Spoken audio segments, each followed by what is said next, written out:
नमस्ते दोस्तों, आप सभी का स्वागत है मेरी जीवन कहानी में। मैं अनीता हूँ और आज मैं आपको अपने जीवन का एक ऐसा अध्याय सुनाने जा रही हूँ जिसे किसी और से कभी नहीं बांटा। दोस्तों, मैं अब तक 2 शादी कर चुकी हूँ।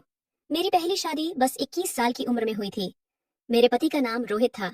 रोहित से मिलकर ऐसा लगा था जैसे जिंदगी सजने लगी हो। लेकिन हमारे सुहाग के मात्र 6 महीने बाद ही एक भयानक कार दुर्घटना में मैं उन्हें हमेशा के लिए खो बैठी। जिस उम्र में लड़कियां अपने सपनों के महल सजाती हैं, मैं विधवा के काले कपड़ों में सिमट गई। घर वालों के लिए मैं सिर्फ एक बोझ बन गई थी। 2 साल बीते, मेरे आंसू सूखे नहीं थे कि परिवार वालों ने मेरी दूसरी शादी करने का फैसला किया। मेरे दूसरे पति का नाम राजेश है। राजेश मेरा पति, जो उम्र में मुझसे 24 साल बड़े थे।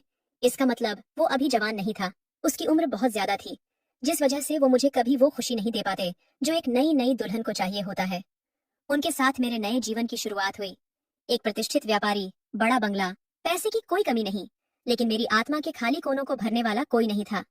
मेरी माँ हमेशा कहती, अनीता बेटी, तुम्हारे लिए तो भाग्यशाली हो कि राजेश जी जैसे अच्छे घराने में दूसरी शादी हो गई। लेकिन वो क्या जाने कि सोने के पिंजरे में भी पंछी घुटन महसूस करता है। राजेश मेरा पति अक्सर काम में व्यस्त रहते। रात को घर आते तो बस खाना खा लिया पूछकर अपने कमरे में चले जाते। कभी कभी तो महीनों विदेश यात्रा पर रहते। उनके होते हुए भी मैं अकेली थी। एक औरत की जो शारीरिक और भावनात्मक जरूरतें होती हैं, उन्हें कौन समझे। घर में काम के लिए सविता आंटी थीं। वो सब काम संभालती थीं और मैं अपने खाली समय में सिर्फ टीवी सीरियल देखकर या फोन पर फिल्में देखकर अपना मन बहलाती। जिंदगी ऐसे ही चल रही थी जब अचानक सब कुछ बदल गया। एक दिन सविता आंटी ने फोन किया और बोली, मेम साहब, मेरी तबीयत ठीक नहीं है, आज नहीं आ पाऊंगी। तो मैं बोली, कोई बात नहीं आंटी, आप आराम करें। फिर सविता आंटी बोली, लेकिन मेम साहब, काम का क्या होगा? मैं अपने बेटे विशाल को भेज दूंगी, बड़ा समझदार है, सारा काम अच्छे से कर लेगा। उन्होंने प्रस्ताव रखा। अगले दिन सुबह डोरबेल बजी। जब मैंने दरवाजा खोला, मानो समय थम सा गया। मेरे सामने खड़ा था एक युवक, लंबा, गठीला और आकर्षक चेहरा लिए। उसके काले बाल, गहरी आंखें और मुस्कुराते होंठ देखकर मेरा दिल तेजी से धड़कने लगा। नमस्ते भाभी जी, मैं विशाल। माँ ने भेजा है, उन्होंने बताया होगा। उसकी आवाज में एक मधुरता थी जो मेरे कानों में रस घोल गई। मैंने अपने आप को संभाला और कहा, हाँ हाँ, आओ अंदर। सविता आंटी की बेटे विशाल ने अपना काम शुरू किया। वह सविता आंटी से भी ज्यादा कुशलता से घर के काम निपटा रहा था। मैं चाहकर भी उससे नजरें नहीं हटा पा रही थी। जब वह झुककर फर्श साफ करता, उसकी मांसपेशियां कमीज के नीचे से उभरती। जब वह पानी पीता, उसका गला ऊपर नीचे होता। हर छोटी हरकत मुझे मोहित कर रही थी। भाभी जी, और कुछ काम है? उसने पूछा। नहीं, मैंने हकलाते हुए कहा और फिर अपने आप को संभालते हुए बोली, तुम्हें पता है विशाल, तुम्हारी माँ तो कभी इतनी जल्दी काम खत्म नहीं करती थी। विशाल मुस्कुराया। मैंने खूब मेहनत की है भाभी जी। माँ ने सिखाया है कि अपने मालिक को हमेशा खुश रखो। उसके शब्दों ने मेरे मन में कुछ उत्तेजक विचार जगा दिए, लेकिन मैंने अपने आप को रोका। धीरे धीरे विशाल रोज आने लगा। सविता आंटी की तबीयत में सुधार नहीं हो रहा था। मेरे लिए ये आशीर्वाद था। मैं सुबह जल्दी उठने लगी, अपने बाल संवारने लगी, थोड़ा मेकअप करने लगी, सिर्फ विशाल के आने से पहले तैयार होने के लिए। मैंने अपने कपड़ों पर भी ध्यान देना शुरू किया। कभी गहरी गर्दन वाला सूट, कभी पीठ खुली हुई कुर्ती। मेरी नजरें हमेशा उसकी प्रतिक्रिया देखने के लिए तरसतीं, लेकिन विशाल जैसे किसी देवदूत की तरह हमेशा सम्मान से पेश आता। एक दिन मेरे पति ने बताया, अनीता, मुझे 2 हफ्ते के लिए सिंगापुर जाना है, एक बड़ा प्रोजेक्ट मिला है। मेरा दिल एक पल के लिए धड़का और मन ही मन में सोची, 2 हफ्ते विशाल के साथ अकेले। मेरे पति ने आगे कहा, वैसे ये लड़का विशाल कैसा है? सविता आंटी के बेटे के बारे में तुमने बताया था। मैंने अपनी भावनाओं को छिपाते हुए कहा, हाँ, बहुत अच्छा काम करता है, सारा घर चमका देता है। मेरे पति राजेश ने मुझे देखकर कहा, अकेली रहोगी इसलिए थोड़ा चिंता है, पर ये लड़का है तो कोई डर नहीं। उस रात मैं सो नहीं पाई। मेरे पति के जाने के बाद क्या होगा, इसी सोच में डूबी रही। अगले हफ्ते मेरे पति चले गए। पहली बार मुझे उनके जाने का दुहक नहीं था। विशाल आया और उसने घर के काम में लग गया। मैंने उसे अपनी ओर आकर्षित करने के लिए हर तरीके आजमाए। कभी उसे कॉफी मंगवाती, कभी कहती कि मेरे कमरे में पंखा ठीक करे। मेरे कपड़े और अधिक आकर्षक और उत्तेजक हो गए थे। एक शाम मैंने हिम्मत जुटाई और विशाल से कहा, तुम बहुत अच्छे हो विशाल, तुम्हारे साथ बात करते हुए अच्छा लगता है। विशाल ने मुस्कुराते हुए कहा, आप भी बहुत अच्छी हैं भाभी जी। मुझे भाभी जी मत कहो, सिर्फ अनीता कहो, मैंने धीमे से कहा। विशाल असहज हो गया। जी वो, मैं, वह हकलाने लगा। मैंने उसके करीब जाकर कहा, क्या तुम समझते नहीं विशाल, मैं अकेली हूँ, तुम अकेले हो, क्यों ना हम। ये सुनते ही विशाल ने एक कदम पीछे हटते हुए कहा, भाभी जी, ये ठीक नहीं है। मैं यहाँ सिर्फ काम करने आया हूँ। वह कमरे से बाहर चला गया और मैं सिर्फ देखती रह गई। मेरे अंदर का तूफान और भड़क उठा। मैंने इतनी हिम्मत जुटाकर अपने दिल की बात कही थी और उसने मुझे ठुकरा दिया। फिर भी मैंने हार नहीं मानी। अगले दिन से मैंने अपनी कोशिशें और बढ़ा दी।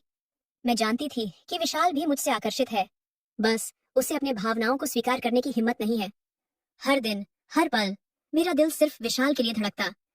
मैं उसकी हर हरकत पर नजर रखती, उसके चेहरे पर आती हर भावना को पढ़ने की कोशिश करती। मेरी चाहत थी कि वह स्वेच्छा से मेरे पास आए, मुझे अपनाए। मैंने अपनी सारी शर्म त्याग दी थी और अब मैं एक ऐसे मोड़ पर थी जहां पीछे मुड़ने की कोई राह नहीं थी। विशाल मेरे लिए सिर्फ एक शारीरिक आकर्षण नहीं था, वह मेरे अकेलेपन का साथी था, मेरी आत्मा का पूरक था। लेकिन विशाल हर बार मेरे प्रयासों को नजरअंदाज करता। वह मुझसे दूरी बनाने लगा था। जब भी मैं उसके करीब जाती, वह कोई न कोई बहाना बनाकर वहां से चला जाता। एक दिन मैंने अंतिम प्रयास किया। मैंने उसे अपने बेडरूम में बुलाया, फिर धीरे से कहा, विशाल, मैं बहुत तन्हा हूँ। मेरा पति मुझसे प्यार नहीं करता। मुझे प्यार और सहारे की जरूरत है। क्या तुम मुझे वह नहीं दे सकते? विशाल चुपचाप खड़ा रहा। उसकी आंखों में एक अजीब सा संघर्ष दिखाई दे रहा था। मेरी सांसें तेज हो गईं। क्या इस बार वह हाँ कहेगा? लेकिन विशाल ने सिर्फ इतना कहा, भाभी जी, मैं आपका सम्मान करता हूँ, लेकिन यह सही नहीं है। और वह कमरे से बाहर चला गया। मैं हताश थी। मैंने अपने आप को इतना गिराया था, फिर भी विशाल ने मुझे ठुकरा दिया। मैं अपने बिस्तर पर गिरकर रोने लगी। क्या मैं इतनी बुरी हूँ? क्या मेरे अंदर कुछ ऐसा है जो किसी को भी नहीं भाता? लेकिन मेरे अंदर की आग अभी भी धधक रही थी। मैं विशाल को पाना चाहती थी, किसी भी कीमत पर।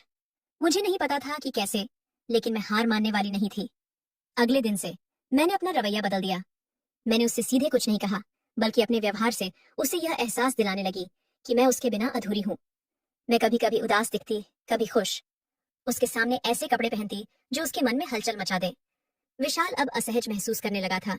मैं जानती थी कि वह भी मेरी ओर आकर्षित है, लेकिन अपने सिद्धांतों के कारण दूर रह रहा है। मेरे मन में एक नई योजना आकार ले रही थी। अब मैं उस युवक को अपना बनाकर ही रहूंगी। एक रात मुझे नींद नहीं आ रही थी। मेरे मन में विशाल के प्रति बढ़ते आकर्षण ने मुझे बेचैन कर दिया था। अचानक मेरे मन में एक विचार आया, शायद अगर मैं उसकी मदद मांगूं तो वह मेरे करीब आएगा। मैंने अपने आप को साधारण कपड़ों में ढका और रात के सन्नाटे में सीढ़ियों की ओर बढ़ी। मेरा कमरा ऊपरी मंजिल पर था, जबकि विशाल नीचे नौकरों के कमरे में रहता था। जैसे ही मैं सीढ़ियों से उतर रही थी, मेरा पैर वास्तव में फिसल गया और मैं गिरने लगी। आह! मेरी चीख पूरे घर में गूंज गई। चंद सेकंड में ही विशाल दौड़ता हुआ आया। उसके चेहरे पर चिंता के भाव थे। भाभी जी, आप ठीक तो हैं? उसने घबराहट से पूछा। मैं दर्द से कराहते हुए बोली, मेरा पैर, शायद मोच आ गई है। मैं मैं उठ नहीं पा रही हूँ। विशाल ने झुककर मेरे पैर को देखा और फिर कहा, आपको तुरंत कमरे में ले जाना होगा। अगर आपकी इजाजत हो तो। मैंने दर्द भरी आवाज में सिर्फ सिर हिलाकर हाँ कह दिया। विशाल ने धीरे से मुझे अपनी बाहों में उठाया। मेरे शरीर के उसके शरीर से लगते ही मेरा दिल तेजी से धड़कने लगा। मैं उसकी आंखों में देख रही थी और पल भर के लिए मुझे लगा कि उसकी आंखों में भी कुछ था, शायद चिंता से कहीं ज्यादा कुछ। वह मुझे धीरे धीरे सीढ़ियां चढ़ाकर मेरे कमरे तक ले गया।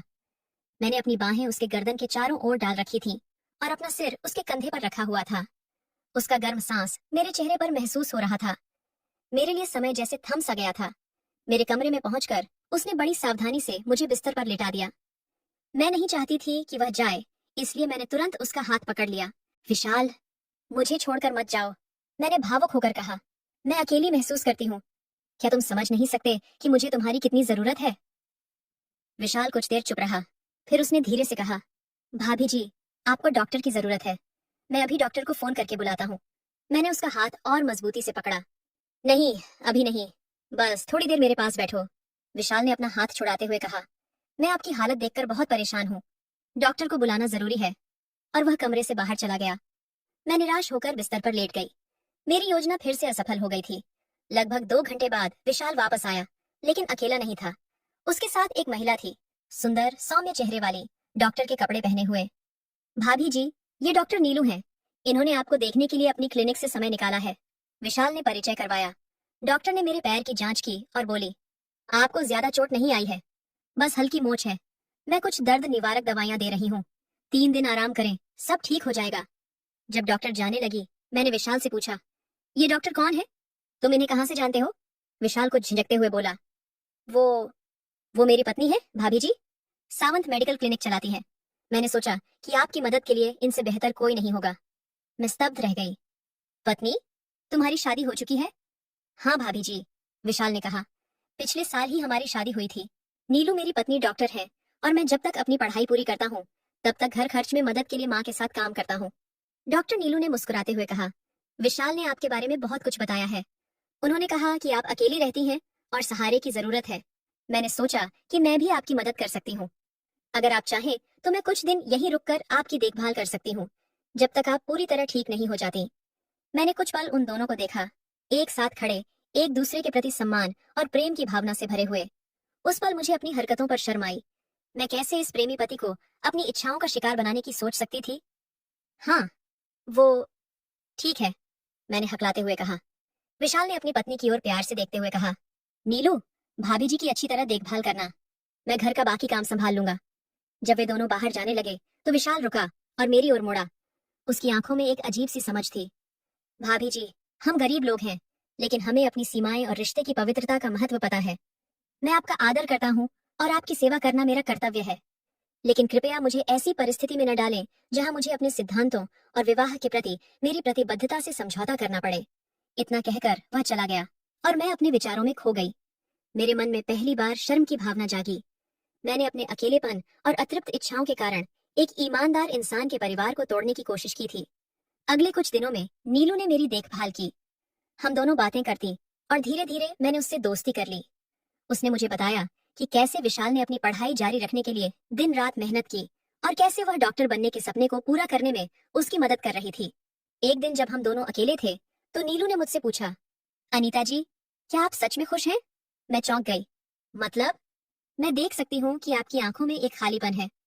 मुझे विशाल ने बताया कि आपके पति अक्सर बाहर रहते हैं और आप अकेली हो जाती हैं। मेरी आंखों में आंसू आ गए। नीलू, मुझे नहीं पता। मैं दिखावे के लिए खुश रहती हूँ, लेकिन अंदर से मैं टूट चुकी हूँ। जीवन में प्यार और साथ की चाहत हर किसी को होती है ना? नीलू ने मेरा हाथ पकड़ा। हाँ, लेकिन कभी कभी हमें खुशी खोजने के लिए अपना रास्ता बदलना पड़ता है। शायद आपको अपने पति से बात करनी चाहिए या फिर कोई ऐसा शौक अपनाना चाहिए जो आपको आनंद दे। उसकी बातों ने मुझे सोचने पर मजबूर कर दिया।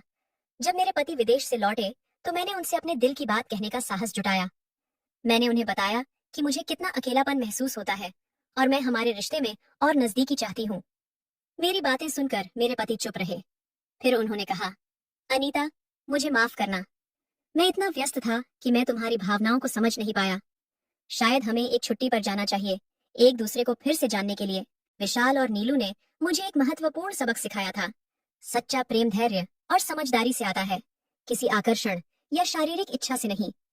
आज जब मैं अपने अतीत के बारे में सोचती हूँ तो मुझे शर्मिंदगी होती है कि मैंने एक क्षणिक आकर्षण के लिए अपनी मर्यादा खोने की कोशिश की थी। लेकिन साथ ही मुझे गर्व भी है कि मैंने अपनी गलतियों से सीखा और अपने जीवन को सुधारने का प्रयास किया। अब मैं और राजेश जी एक दूसरे को बेहतर समझते हैं। हमारे बीच दूरियां कम हो गई हैं और मैंने अपने जीवन में नई खुशियां ढूंढ ली हैं। पेंटिंग, संगीत और सामाजिक कार्य। विशाल और नीलू अब भी हमारे जीवन का हिस्सा है। नीलू मेरी अच्छी दोस्त बन गई है और विशाल अब हमारे घर में पूर्णकालिक काम नहीं करता, बल्कि मेडिकल की पढ़ाई कर रहा है, जिसमें राजेश जी ने उसकी मदद की है। जीवन में प्यार कई रूपों में आता है। कभी कभी हमें बस अपनी आंखें खोलकर देखने की जरूरत होती है कि वह हमारे आसपास ही है।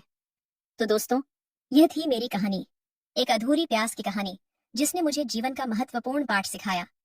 हर इच्छा पूरी नहीं होती, लेकिन हर अधूरी इच्छा एक नई शुरुआत का मौका दे सकती है। तो दोस्तों, आपको यह कहानी कैसी लगी? कृपया अपने विचार साझा करें। अगर आपको यह कहानी पसंद आई तो इसे लाइक और शेयर करें। ऐसी ही और कहानियों के लिए हमारे चैनल को सब्सक्राइब करें और बेल आइकन दबाना न भूलें। धन्यवाद।